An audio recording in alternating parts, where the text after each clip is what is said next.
What is going on, everybody? It is your main man, Maximilian, and I'm back at it again with another hit video.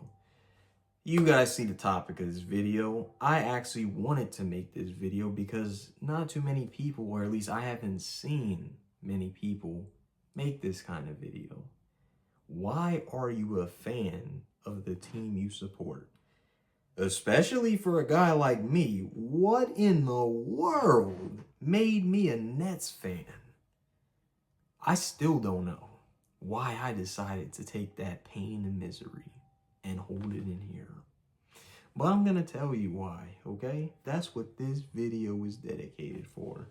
If you're new to this channel though, be for real guys. If you're new, you never heard of me before, check out some of my videos, but like, subscribe, comment down below where you're from, who's your favorite team, all that, favorite players.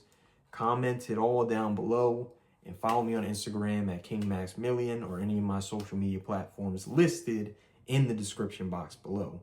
Now, without further ado, let's get into this video. You see me with the Nets gear decked out. Brooklyn. So yeah, you know, I'm a Nets fan. I am a Brooklyn Nets fan. I'm gonna take this story back to about the year 2011. So 2011, the Nets weren't in Brooklyn. I'm a native New Jerseyan, so I was born and raised in New Jersey. Born in Hamilton, raised in Trenton, for those who don't know. So that's my area, the 609 till I die. But you gotta understand, guys, I've always tried to support where I've come from. And I'll be honest with everybody in here. I was growing up, the reason I got into basketball was because of LeBron James.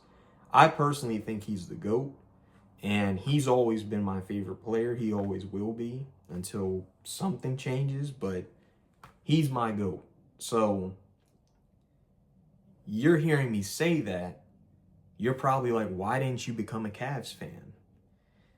Well, I kind of was a Cavs fan because I remember the exact day I started watching NBA basketball. It was Cavs versus Bulls, 2007.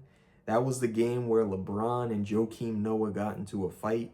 Like, they were jawing at each other. LeBron was at the free throw line, so on and so forth. That was in 2007. That's when I started watching basketball. Ever since then, I was a LeBron James fan, and I followed him pretty much everywhere he went. That was basically me at that time. So now you're like, if you follow LeBron James that whole time, where did you decide to stop, or when did the Nets come into it? So that's a good question. So I always knew about the New Jersey Nets. I called them the wacky Nets growing up because they were just wacky. Like, we didn't know what they were. They were just a team. Like, they were never good. At least growing up, because I said 2007 is when I started. I know they made the finals in 02 and 03. But when they were around, when I was starting to watch basketball, they played at the Izod Center, and they went like 12 and 70. So that's where I was like, I can't, like, I just never was that attracted to them. But I still wanted the team to do well because I'm from New Jersey. I always wanted that. Then what really took me over the top was when I remember hearing the report, hey, the Nets are moving to the Prudential Center in Newark, and they're only going to be there for 2 years because after that, they're going to move to Brooklyn. And I was hurt by that because I was like, dang, man, the Nets are really leaving the state. And I was like, dang, man, like, I'm not even going to be able to have a basketball team. And that hurt, man. And I'll be honest, I'm over it to the point where, you know, I've come to accept it. You know, New Jersey doesn't have a basketball team anymore. But, you know, deep down, I still wish they were here. Like, I still wish they were the New Jersey Nets. It just sounds better to me. But again, this is about the story of how I became a Nets fan. So let me continue with that. Back in 2011, I was in the fifth grade. Yeah, fifth grade. So I was in the 5th grade in 2011. I had a friend named Ryan Novozinski.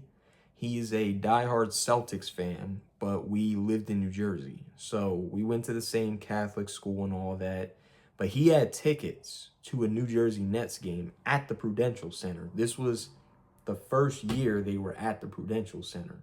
So I was like, yeah, I want to go. This is the Nets, the New Jersey Nets. I've never been to a Nets game before. And surprisingly, this was right when Darren Williams, the point guard, uh, he used to play for the Utah Jazz and everything. Darren Williams had just been traded to the New Jersey Nets, and this game was his home debut. You guys could look it up. I'm not joking with you. Nets versus the Phoenix Suns back in 2011. I can't remember the date, but it was Darren Williams' home Nets debut. They gave out free t-shirts. I actually still have the free t-shirt from Darren Williams that day. He didn't give it to me, but the stadium gave it out. And I still have that t-shirt to this day. The New Jersey Nets t-shirt, not the Brooklyn Nets. The New Jersey Nets, the right jersey. So it really paid homage. He's actually my favorite New Jersey Nets player other than like Brook Lopez. I don't want to get into the KD, Harden, or Kyrie era. I really don't like that. I really can't stand any of them. Kyrie I'm cool with. He's okay, but I don't like KD. I respect him, but I don't like the fact he went to Golden State and did all that stuff. So I'm not a fan. And Harden, I just don't like the fact that he has all the talent in the world, but he just never shows up when you need him to. And I'm being constructive about it, but it's true. He just never shows up when you really need him to. He quits on the team. So those two, I don't like. Kyrie, he's just all over the place, but I respect him. I buy his shoes. He's cool. So that's the only guy other than Darren Williams that I feel like is my favorite New Brooklyn Net, New Jersey Net, whatever. But Darren Williams is my favorite Net of all time because I watched him play. He was a bucket and he knew how to get it done. So that's all I got to say. So I went to that game back in 2011 with my friend Ryan. And when I got there, it was cool because Steve Nash was still in the league playing, and he was playing at a pretty high level. So I went down courtside area, close to it, and I saw Steve Nash practicing. And I was like, Steve! And he actually looked straight into my eyes. And I was like, yo, this guy actually saw me. And he smiled at me, and then he kept working out. So that was just a good feeling, good moment that a two-time MVP of basketball, a two-time NBA MVP stared straight into my eyes. And he almost like told me, you got it. But no, I mean, it just felt good. And yeah, it was kind of like a coming to my own that day, with basketball. It made me feel like, I'm next up. But again, it was a great day. Had a great time. The game went pretty much until the last buzzer. The Nets it should have counted, but the Nets made a buzzer beater. Should have counted, but they took it back. So the Nets ended up losing by like 1 point. But overall, that game that day was a great experience. Now, fast forward to 2012, I'm watching the last game, the last ever game being played in New Jersey for the New Jersey Nets. It was against the Philadelphia 76ers. I was so upset. I was watching that game, and I actually held back a few tears, man, because I was like, dang, this just don't feel right, man. Like, they're leaving. Like, I just care about my state and my teams. You got the Giants back there, but they represent New York, but they're still in Jersey. So like, I just represent where I come from. I have a lot of pride with that. So when the Nets left, it hurt, and it was like a void in my system. I was only 11 or 12 years old, but again, that's when I started really getting into basketball. So I was like, man, now that they left, what the heck am I going to do? Who can I root for? Again, I was still rooting for LeBron at the time, so I was a Miami Heat fan, but it was like the Nets, like they left Jersey. Like I could have made my decision later on if they stayed in Jersey, but it's like, you know, that's my team. But either way, I ended up going on like a 5-year hate spree with the Nets. I would laugh at them, I'll talk smack about them. When they first got to Brooklyn, I was like, oh, these bums, the Brooklyn bums. That's why they always lose. And I was so happy when the Heat beat them in the playoffs. I was like, that's what they get. They're cursed by New Jersey, and they always will be that way because they're cursed by New Jersey. And after just hating on them for so long, seeing how bad they were, I was like, I feel bad for them. Like, they just don't have it. And then when they got like KD and all those people, it was just different, Like, I knew they were going to have a shot to win it all, but I was like, I don't really like KD. I don't want him to win here. I don't like Harden. I think he quits on the team. Kyrie's okay because he helped LeBron win a championship. But again, man, I like Russell Westbrook because he actually gives 110% every night. So I was all over the place, man. I was like, I just don't want this team to win. And it took me a little bit, but at the same time, I was like, you know what? After that whole stint ended, somewhere in there, I was just like, I gotta root for these guys because that's just the name of the game. Like, they're in Brooklyn now. I can't change that. I don't like the fact that Jay-Z took my team away, but they're still the closest team other than the Sixers. But if you can see right behind me, there's no way I'm rooting for any Philly team. Not as a diehard Giants fan. There's no way I'm rooting for the Sixers or anybody. So I wasn't having that. But I couldn't get a connection to the Knicks because the Knicks, even though I will admit this, I do like the fact that the Knicks have that aura about them. The world's most famous arena. Like I like that aura. I like that the defense chant. Dun, dun, dun, dun. I like that, and it gets me riled up. It gets me fired up. It gets me wanting to dive on the floor for a loose ball and all of that. But it was just something about the Knicks. They were just New York. Like it's just New York or nothing. That's their mentality. The Nets were never just New York. They were New Jersey. They represented the state. And that's why it was so hard for me to make a decision because it's like LeBron, he did his thing in Cleveland, did his thing in Miami. Then he decided to go to the Lakers. I was not a Lakers fan, and I never will be. I always will support LeBron. So when he won his championship, I was happy about that. But I'm not a Lakers fan. I just don't like the Lakers. I hate the Celtics. So I got to figure out where's my team? What's my team?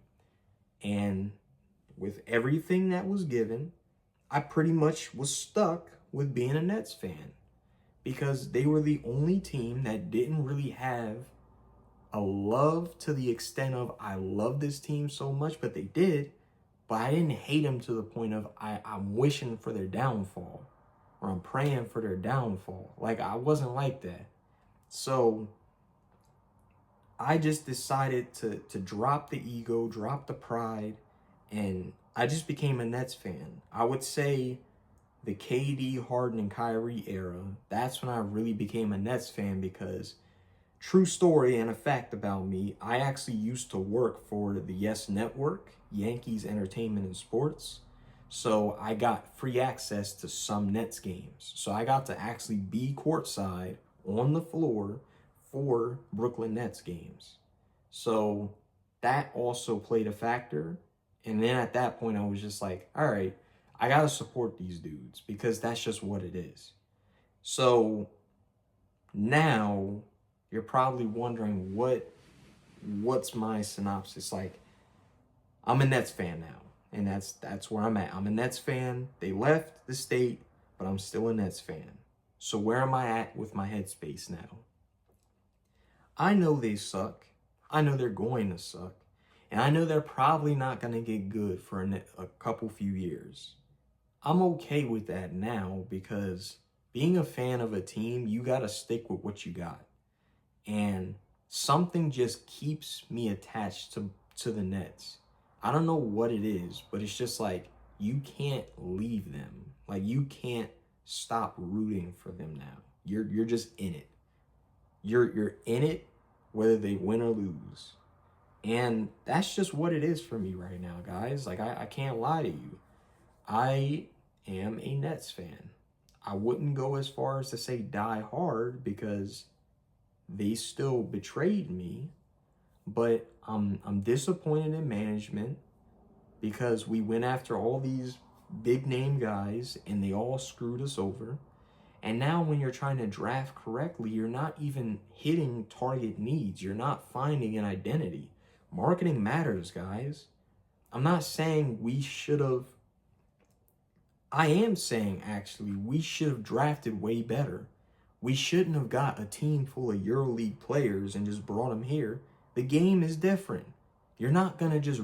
It's like they decided to pick all these EuroLeague guys and say, this guy will be the next Luka Doncic or the next Jokic or the next Giannis. Like, that's what they literally decided to do. That don't mean they're going to become the next Giannis or whatever. You have to do your research. It don't matter where you come from. You got to say, look at this player, look at the name behind them, how hard do they work, and what can they bring to your team? That's what a player should be fully evaluated with. The name does matter, guys. It really does. Even if he's a bust, he still brings in revenue. But apparently some people with the Nets don't understand that. I honestly wish I could be a part owner of the team because I feel like I do a great job at it. I'm not going to discredit because it is hard to be an owner, but I feel like if I had a hand in some of the organizations I root for, I'd do a great job at it. I didn't say I'd be perfect because I'm admitting it's not an easy job, but I'm definitely going to give some insight moving forward because this is ridiculous. We gave up Mikal Bridges, who plays every game. He's never missed a game. We gave him up for like 5 picks, and all 5 picks are pretty much European players we've never heard about, who haven't proven themselves yet, except for maybe one, that Igor, who's the point guard, the Russian point guard. But even still, he's trying to find his way. And I'm like, we need something for the future. We need a prospect that is going to change the franchise. Michael Porter Jr. is already established. He's just there to score his buckets, make his money. Everybody else, like Cam Thomas even, I don't know his future because we were getting mad because he could score. So if he just scores, but now we already have somebody that just scores in Michael Porter Jr., who do we have? What is his time? What is his usage on the team? Because he's not a big threat on defense. But we got to use him for something. If you're going to trade him now.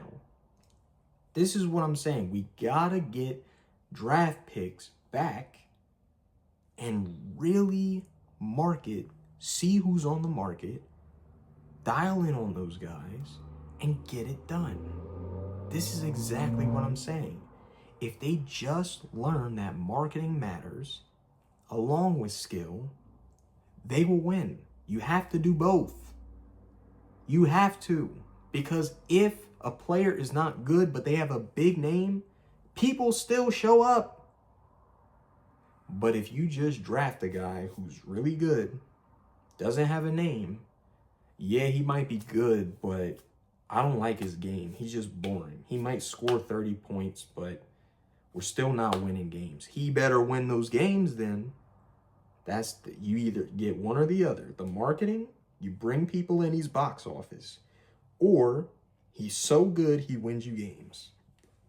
If you're not doing any of that, you are a waste of a franchise, a waste of time. I just wanted to point that out. But yeah, that's my video. That's my video of how I became a Brooklyn Nets fan. I hope you guys enjoyed it.